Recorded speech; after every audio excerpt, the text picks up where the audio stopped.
Alright guys, so Knockouts Knockdown 2016, and I have been bitching and moaning and bitching and moaning and bitching for like I think 10 months now for them to release a DVD of it, and it's finally here so I can finally review it. I think this show came out like what, February this year, if I'm not mistaken, obviously. So yeah, it's I think about 10 months now, almost a fucking year.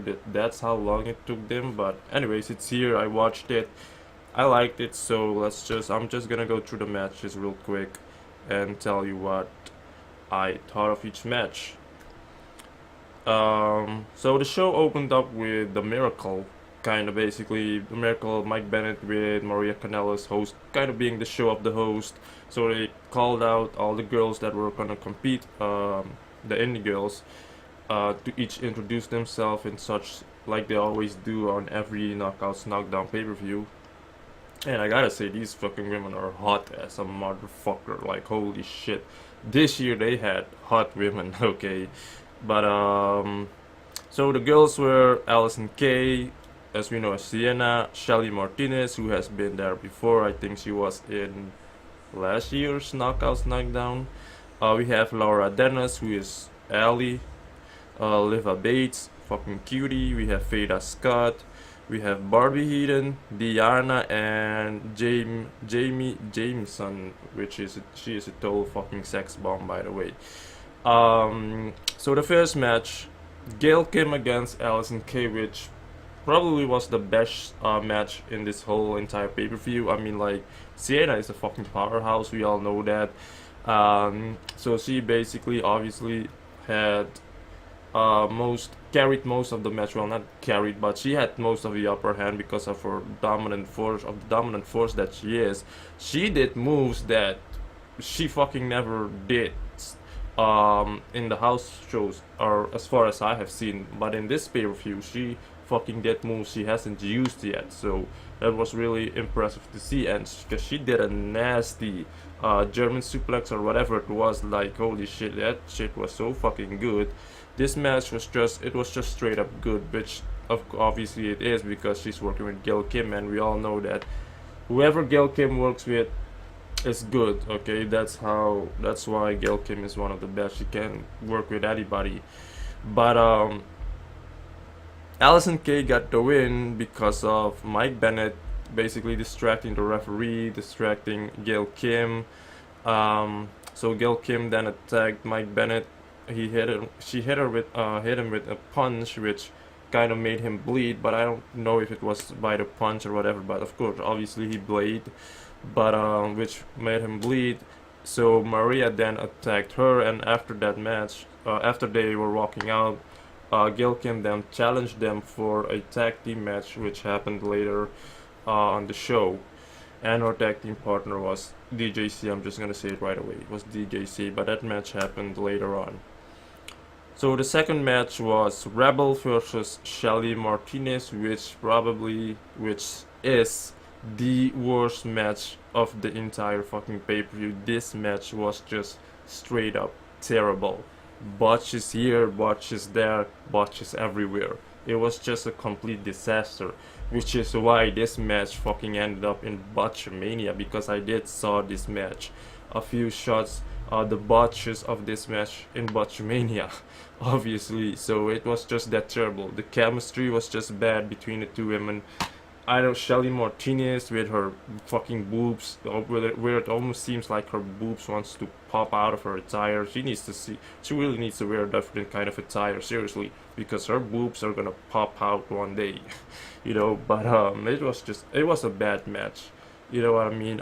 You had Shelly Martinez that tried to do something, a sleeper hold or whatever she was trying to do, that completely missed or whatever, I don't know. Then Rebel ended up spinning her, and then she also wanted to do a suicide dive, I think, or whatever she wanted to do, and she just it was just bad, like really, like I was embarrassed for these women, seriously. But Rebel ended up winning. So the third match, Velvet Sky versus Laura Dennis, and in this match, Allie was completely a heel, and she is the Ellie that we wanted to see because she actually did what she needed to do as a heel, and she actually used move, and she was fucking great, which is why I'm still waiting for this Ellie to appear, not the Ellie that we have now with all the gigi and happy stuff, whatever.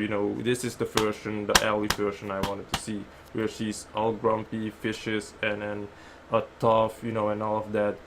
But who got the win again? Yeah, Laura Dennis Ellie got the win. The fourth match, and of course Velvet Sky did her thing. I think around that time Velvet Sky was already gone from the company, so she was just there for the one night only. So the fourth match, Jade versus Liva Bates, two best friends going at each other, which by the way, these girls have been wrestling for so long in the indies. They are tag team with each other in the indies, and they call themselves the Lucha Sisters, if I'm not mistaken. This was definitely a fun match. TNA should definitely hire Liva Bates. Seriously, you would want this girl in your roster, and and if they do hire her, they need to keep her with the gimmick she has, and her gimmick is basically her portraying comic characters, because that's her thing. She's a comic girl, she's a comic geek.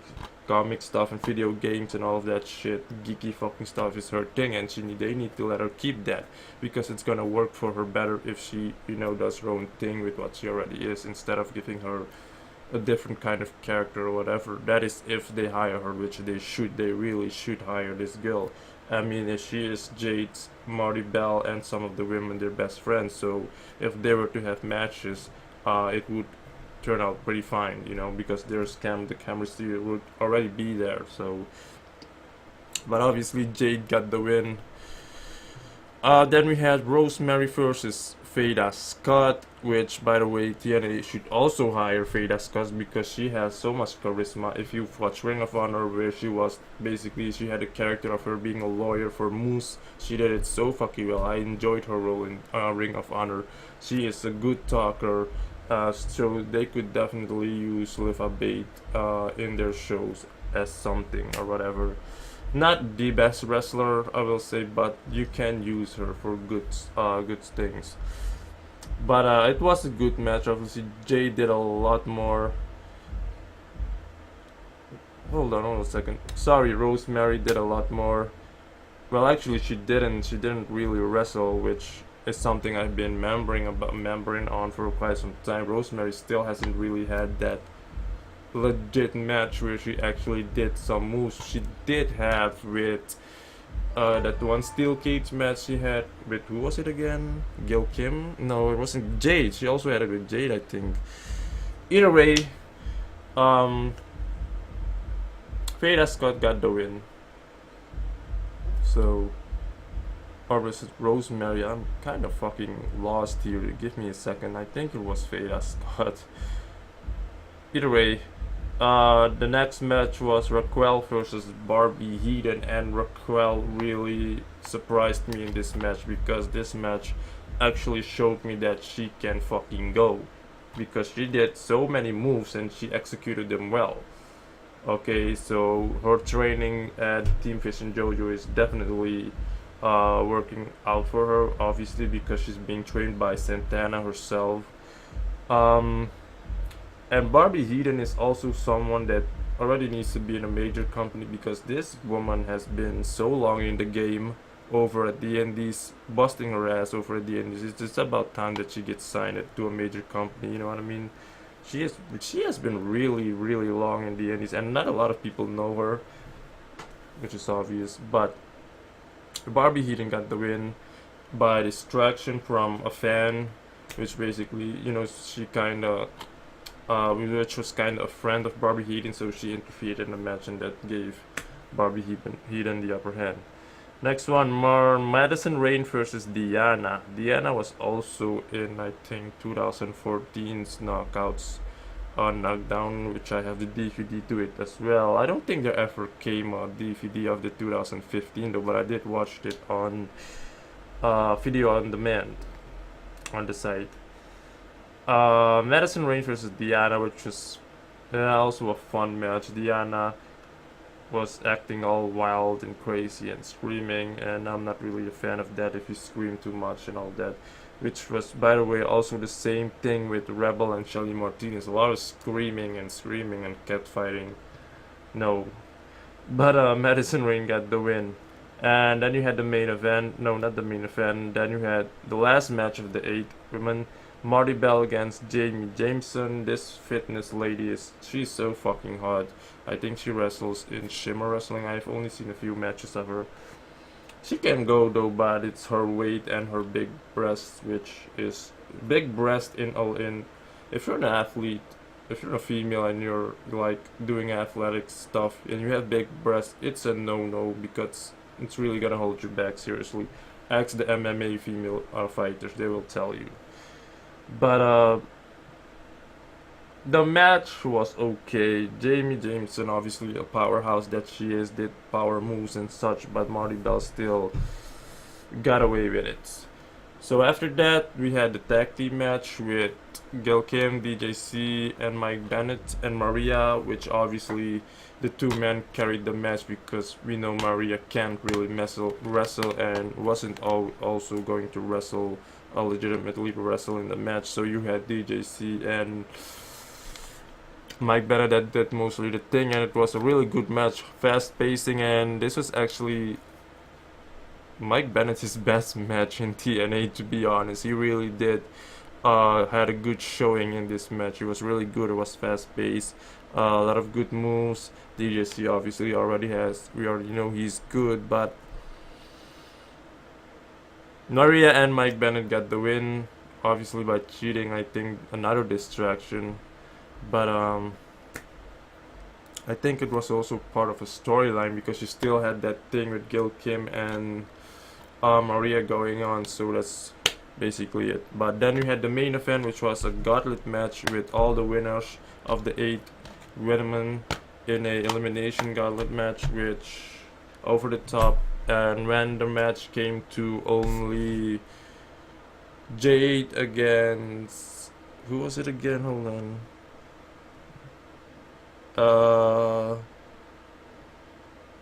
Just give me a second. It was Jade against, who was the last one? Against Madison Rain. The match was okay. I'm not really fond of Madison Rain. I never really was a Madison Rain fan, especially when in her first runs and such, where she barely did enough, but then she came back and started doing a little bit more. But I'm still not really. She still doesn't really impress me all that. She doesn't really give me that wow effect, you know what I mean? But Jade got the win, so Jane was this year's queen of the knockouts. And that's about it with this review that I've been waiting for so fucking long. I could have watched it on pay-per-view, but I specifically wanted a DVD of it because I already knew what the lineup was, and I already obviously know so many of the women. That's because I wanted it on a DVD so I can look at them as much as I want to. If you came across this video or have watched this video, thank you so much for watching. Follow me on Twitter, subscribe, like. You can add me on Facebook. I also have a Facebook page. All the links will be in the description box down below. You can also follow my two friends. Robert does wrestling. He also does TNA and WWE. And you can follow my other friend, TNA Mafia, who recently also started doing YouTube videos. He already has one up. You're gonna love the vibe of that channel, so make sure you subscribe to him with them as well. Check their stuff out. Everything is going to be in the description box down below. There's no TNA show up until next year, so I won't be doing the repeats. I won't be doing a review of the repeats. I still have another, hold on, DVD. I still have this one to watch, and then I'm gonna review this. I think I'm going to do it tomorrow or Sunday or Monday, I don't know when. But as far as the reviews go, as the normal TFA reviews, that's next year. I have vlogs that I have to upload, so I'm gonna work on that. And ciao, see you guys next time.